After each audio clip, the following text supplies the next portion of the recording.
Whenever you're on the internet, I don't know if any of you had a fight over the on Twitter or Facebook while commenting. Anyone's been involved in online battling? Yeah. So so I've been involved. I gotta admit, I'm not gonna lie, and it warps you, when they say something and that hits the jugular, and you think, my God, But obviously, nothing happened. But yeah. So the point I'm making is that it all depends on the individual, and I wouldn't say it comes down to the actual statistics. I mean, they were asked this, but how were they asked this? I don't know. I mean, some people might come up with a different percentage. Just like you have polls in America, the primaries. Yeah, that's why I also put a slide on what are the other factors. Okay. So it's not just the media. Right. Okay. Another point I'd like to make is that regards to unbridled media for children, obviously now we're living in the age of social media. So the advantage is, for some people think that truth comes out, right? But unfortunately also propaganda comes out. We all remember the little boy that was washed up. I think his name was Alan Kurdi. Anyone remember? Okay, yeah. So what we found out later on is that there were holes in his father's argument, and we have to question how can a father, if you're a father or a mother, and you're on a sinking dinghy or sinking boat, you would succumb all your efforts to rescue them, put them before yourself. Not you being the survivor and your whole family being drowned, if that makes sense. So obviously, at the moment, I think the verdict is that it conned the world. That's when people change their policies, and we had all these problems. By the way, just to let you know, I'm not demonizing the refugees. Just to let you know, my heart goes out to these people. There are some genuine refugees who need help, who have been persecuted for their religion, whether they were Muslim or Christian, persecuted by the Alawites, and so on and so forth. So I just don't want to come across as if I'm someone who's belligerent or anything like that. So that's my view on it. It's been very limited, but I'll pass it on. I forgot her name. Hello.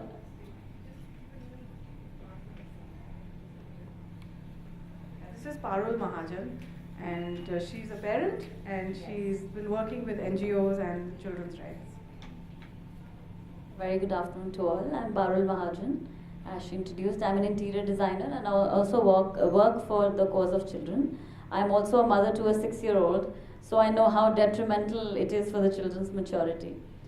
Well, I think the 5 main mediums with which the children today are affected. Number 1 being television, then social media, internet, then video games, and radio and music. So if we take them one by one, they all have their own disadvantages and advantages as well as disadvantages.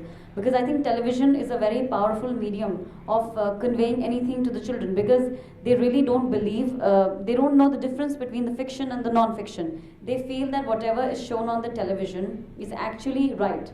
So if we see in terms of violence or sexual content which is shown, and these days a lot of violence and sexual content is shown, and children feel that if it's shown on the TV, it's very normal to do that. If we talk about the sexual thing also shown on television, it's more shown between unmarried partners than between the married partners. So this brings children to a conclusion that okay, it's fine, it's normal, we can do that. Also, it does not really talk much about the risks of sexually transmitted diseases, and also about the pregnancy and other ill effects which early sexual activity can get. Another, then we talk about violence. I think video games are also one of the main reasons that children get that aggression. So I think before buying a video game for the child, one should always see it oneself that what is the kind of game which a child is playing. Because from the very beginning it gets violence into your mind. It's about shooting, hurting somebody, be it an animal or another human being, and the children find it exciting. They often see the hero in the video game or in the television, he's doing it, so they think he's doing it, so it's a nice thing to do. So they can't really differentiate. Like I have my little son, he starts beating us, he says I'm Shaktiman and I'll hit you. So this is the way it really, gets on to children. So I think these are 2 things. Another thing which I feel is that the health of the children is also affected, because they are always hooked on to the TV. They are not going for playing, and outdoor activities have taken a backseat, and the children are only interested in being hooked onto the television, mobile phones, or video games, whatever.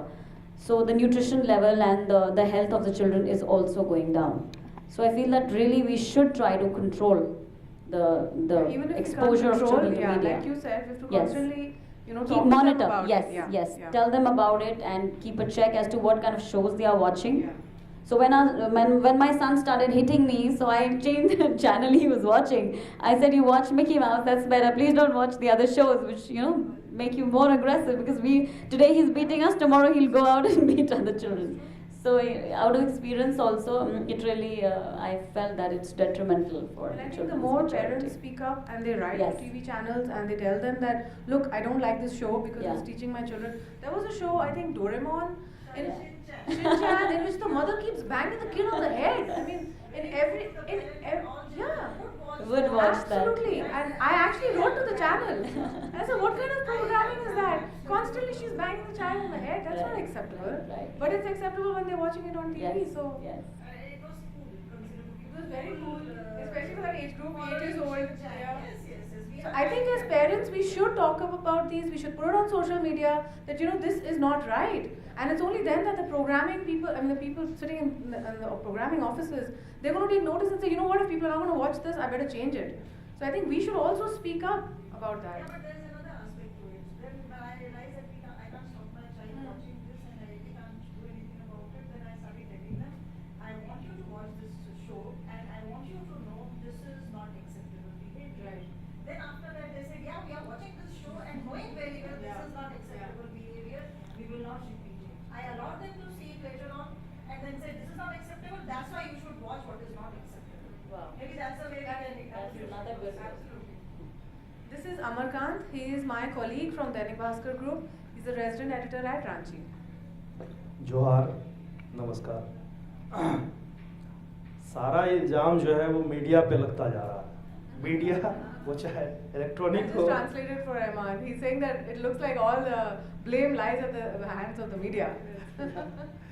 लेकिन हम सब parents हैं, आज नकल सबके पास ये problem आना है, तो हमें ये गंभीरता से सोचना होगा कि क्या मीडिया को ब्लेम करके हम इस समस्या से छुटकारा पा लेंगे क्या?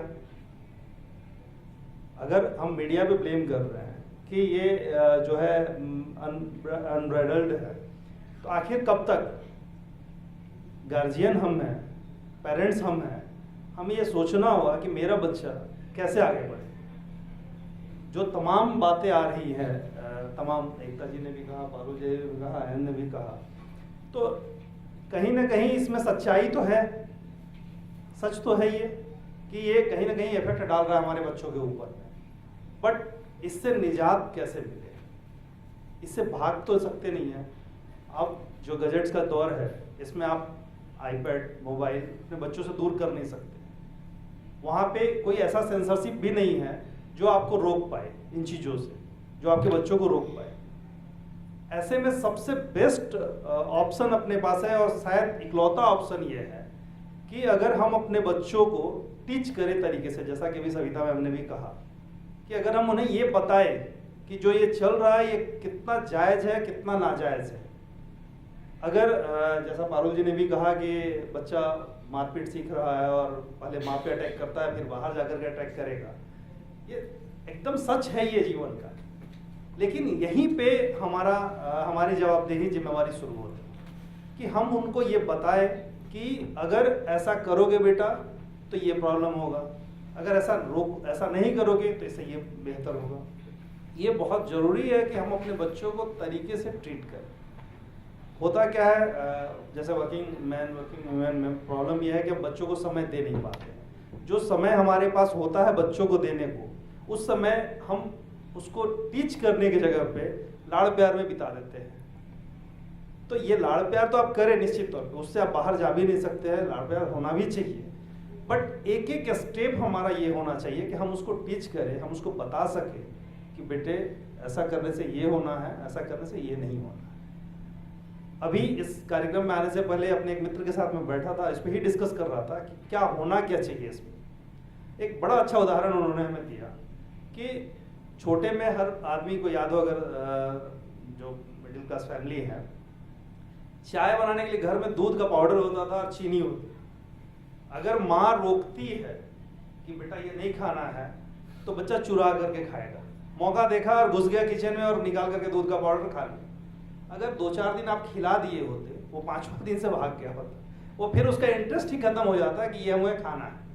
अभी क्या है कि जितना हम उनको रोकते हैं वो उतना एग्रेसिव होते हैं उन चीज़ों के प्रति। वो किसी तरह से कोशिश करेंगे कि हम उसको गेट करें। जितना हम बैन करेंगे वो उतना उसका बाइलेन तलाशेंगे कि वो कहीं से उसको हासिल करें। तो ज़रूरत इस बात की है कि हम उनको तरीके से एजुकेट करें। जो तमाम समाज की अच्छाइयाँ बुराइयाँ हैं, हम उनको तरीके से एजुकेट करें कि बेटा ऐसे करने से ये होना है, ऐसे करोगे ये गड़बड़ी होगी। जैसे कि पारुल जी ने भी कहा कि जो उसके निगेटिव पहलू है, तो आप उनको बताओ ना, कौन मना कर रहा है। और ऐसा नहीं है कि उनको बताने से वो गलत जाएंगे। ये बहुत बड़ा भ्रम हमारे समाज में ये है कि हम अगर बच्चों के साथ अगर इस तरह की चीज़ों पे डिस्कस करते हैं तो वो निगेटिव माइंडसेट में जाता है बच्चा। लेकिन सच ये है कि उसको उसके साथ डिस्कस नहीं करने से वो ज़्यादा निगेटिव जा रहा है, क्योंकि वो फिर कोई दूसरा छुपा हुआ माध्यम चुन। I'll just translate it for Evan. So he said that we blame the media a lot, but eventually the parents do have to step up and take responsibility for it. And he gave an example that in Indian homes, children like to sample the milk powder. So when the parents keep telling the children don't have it, the child chooses the opportunity to go and have it. But if you just let them do it 2-3 times, they're like, what is this? It's nothing special. So it's because we make it such a big deal, and so that is why they want to try it. So what he's saying is that if we have that level of communication with our children, and we explain to them that this is happening, but this is not necessarily the ideal situation, or it's not perfect. It's not that talking to your children is going to make them go in that direction. On the other hand, it will create an awareness about it, and they are less likely to go towards violence or any other activity than they would if they had done it on their own with their friends. So I would also like to add that we parents are also responsible. Like, I'm a working mother. At many times I experienced myself, I'm working on something, my son comes to me, मुझे ये बता दो, I said यार bore मत कर, तू TV देख ले और ये फिर फोन ले ले. So I think we also are to a great extent responsible. Now if I'm recalling, many times it happens, he comes to me, mama play with me, ये करा दो वो करा दो. I always tell him के बेटा I'm busy, you please watch TV, you take my phone, do this. So I think we ourselves are also responsible. And I think especially for me, because my kids are grown up, and if you come to our home in the evening, all 4 of us are sitting with our phones, So, and my parents now laugh about this, and they're like, they sometimes take our photo and they put it up on Facebook just to teach us a lesson. That this is how you guys communicate. 4 of you sitting there, all of you on your phones, and we've actually got a group, and we're communicating through the group, So what we've done is, because we are a family where both parents are in the media, and we're both out a lot, we travel a lot, so I've just kind of learned to use the media to get through to my child. I share stories with them that I read on the internet, that did you read this, did you see this? And because also I work in a entertainment industry, so I send them new videos, Rihanna videos, and I tell them, this is not how people dress, did you see this? So I actually use it as an opportunity to talk to them, to to understand what the youth is thinking. I was in a previous session where we talked about how how fashion influences, how it doesn't, it's not just about what you wear is not just a trend, it's also a statement that you're making to the world. And one of the ladies, she pointed out a very good thing, and she said, fashion is different from artistic, display. So what happens at a fashion week, for instance, is fashion, right? They are making the garments which are going to become, they'll be available